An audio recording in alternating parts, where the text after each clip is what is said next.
Sa Paris ba? Paris o Paris? Grabe naman yun. Pero syempre, this year is about learning and improving.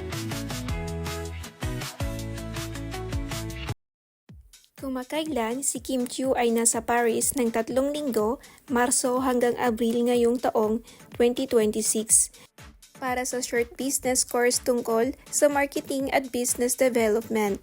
Nakompleto niya ito at ibinahagi sa It Showtime na ito ang kanyang focus ngayong 2026 para sa pag-aaral at paglago ng kanyang mga negosyo.